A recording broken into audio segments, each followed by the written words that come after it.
normalisé. Et donc, si nous sommes dans un État en crise, à ce moment-là, le droit n'a pas prévalence. C'est la politique, l'action politique, le jeu politique.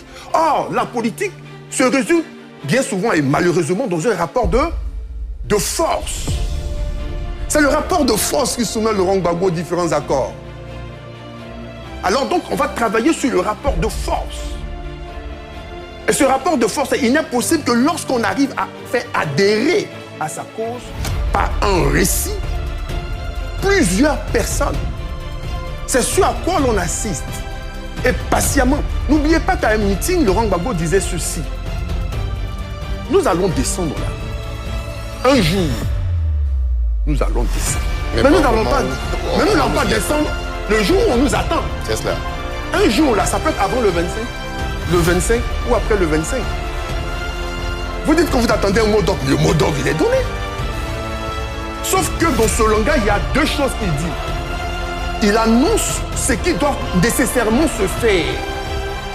Parce que nous sommes dans un État qui n'est pas un État de droit pour eux. Et qu'on est dans une situation d'exception.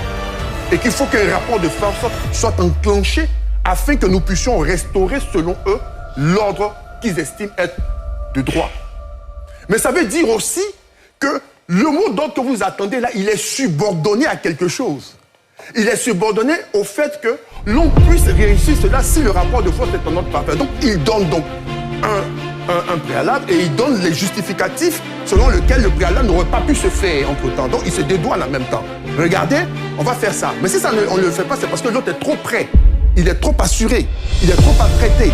Donc, si demain, il n'y arrive pas, au moins, il est des données vis-à-vis des siens pour dire « J'avais voulu le faire, mais pour vous, pour votre propre sécurité, ou pour réussir cette action-là, je ne l'ai pas fait parce que l'autre est bien trop apprêté. » Mais dans tout état de cause, on fait et on convainc ces militants qu'ils ne sont pas dans un état de droit et qu'à tout moment, ils devaient pouvoir s'apprêter à ce que l'ordre puisse changer, mais le rapport de force est ici décisif. Donc, il ne s'inscrit pas dans la démarche logique de droit républicain, non. Parce que pour eux, nous sommes dans un état qui est d'exception. Alors, il faut faire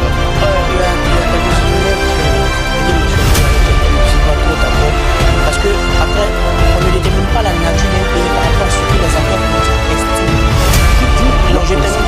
Donc on ne va pas baser la réalité d'un pays par rapport à ce qu'ils estiment dans leur pays. Souvent, la réalité de certaines personnes, c'est que quand on met en évidence certaines analyses théoriques, ils estiment que c'est trop théorique. La théorie, c'est la simplification de la réalité. C'est-à-dire, on observe un comportement X sur une période.